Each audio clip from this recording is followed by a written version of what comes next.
one of which was the chance to be a part of the game Call of Duty, but she refused once she learned that she would be a shootable character, His time, Joe Budden is embroiled in a very serious dispute, and it has nothing to do with Melissa Ford. It has to do with what he said regarding Megan Thee Stallion. He is a close friend and supporter of Tory Lanez, as you are aware, and he thinks Megan Thee Stallion was lying about the shooting. And occasionally he will seize the chance to appear on the podcast and essentially make a soundbite that, in the opinion of some, is highly anti-Megan Thee Stallion. This one would be the same. opportunities, one of which was the chance to be a part of the game Call of Duty, but she refused once she learned that she would be a shootable character, a character that you could shoot. Very smart. They'd have been shit out of Meg.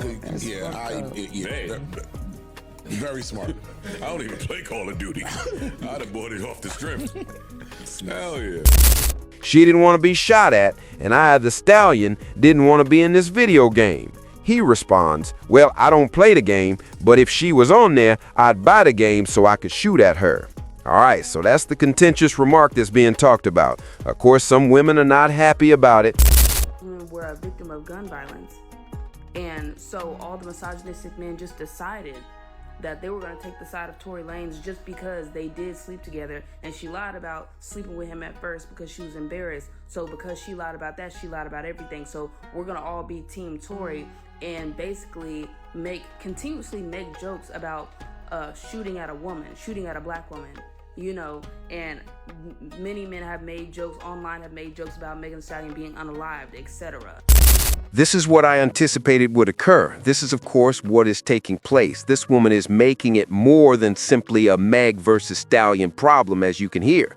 They will bring up the topic of black women. This is the reason why, as black media, we must exercise extreme caution when discussing any black lady, because this is what frequently occurs. You guys are discussing Meg Thee Stallion, but she's shooting at a black woman now. Therefore, they will try to incorporate a complete race or gender and make it gender-specific violence, which will involve more than 20 million individuals, okay? Therefore, you have no right to make fun of shooting a black lady just because she lied about what happened with Gayle King. Even so, he is talking about using a video game for this. It's a joke. I know that's a terrible joke, but let's make it about violence against all black women. After that, things worsen. I expect common sense or morality from a nigga named Joe Budden. However, using your platform to say you would download a game strictly just to shoot at a black woman is insane, and that speaks volumes. It speaks volumes. I know some people say, oh, some of the things he says is just clickbait, is just for shock value. But I really hope the black women in your life are listening and they take heed to what you're saying, because all this stuff is not shock value. How might you use your platform now? All right, even if it is clickbait, which she doesn't think it is, how can you do that when discussing black women? You ought to be canceled. Now, folks, this is quite important, and I'll explain why it's essential. I just feel like Joe should not be saying anything, especially that could compromise his brand. He's just getting sponsorships again. Just had a cool write-up in Rolling Stone. Like, why? I get it. You're taking up for your friend. You don't like her. You're friends with Tory.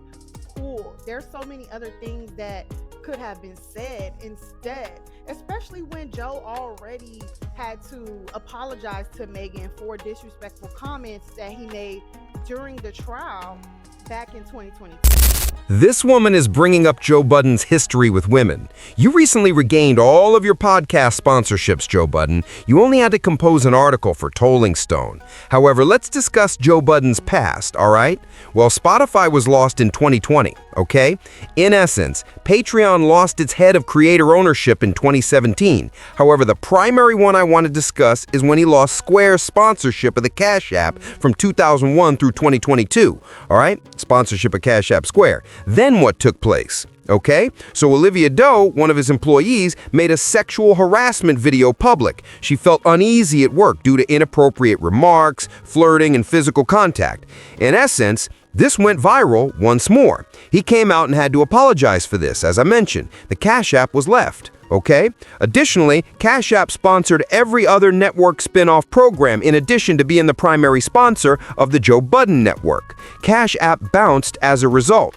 Therefore, even though what he's saying to us, man, is like, oh, he's talking about just buying a video game and then just whatever, shooting a video game character, he's not really talking about harming her. In actuality, you do have a platform, and these ladies will use that against you to claim that you are disparaging all black women. Since I've been using social media for the past 10 years, I've discovered that some of the red pill content in the manosphere has essentially vanished. Furthermore, I've never been a true hardcore red pill man. Women still do, but a lot of that content was kind of dying off. Almost everyone was demonetized and everyone left. The manosphere is still there, but now, at least on the white side, it has become a part of the alt-right agenda. So the red pill ideology is just a part of the alt-right. And many content creators these days exhibit that. Maya Aranor is more politically inclined than Andrew Tate. That's what you're witnessing. Therefore, guys need to realize that how you treat women is crucial if you have a business that you have to deal with in the real world, such as sponsorships and brand money. How can we be certain? Take a look at Shannon Sharpe and Gabriella's situation. He has never been someone who really denigrates women or anything of the sort.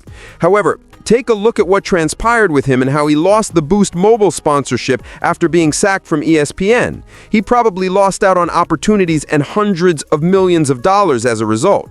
Okay? And as males, we just need to understand this. Keeping things authentic is important if there is a societal component to number one, right? Saying things that go viral is number two. It won't work to discuss women who experience abuse and other problems. It's just wrong.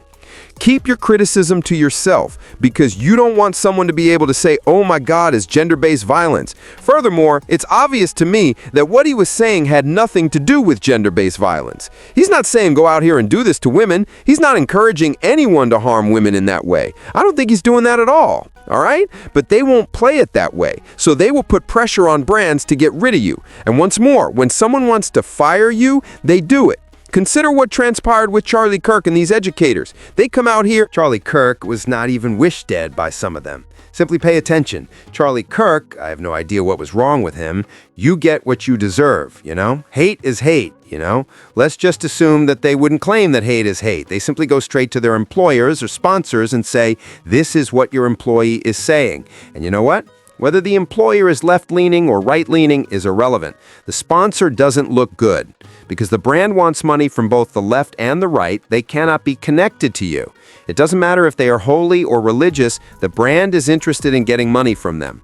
And you have to be careful what you say if your money is at stake.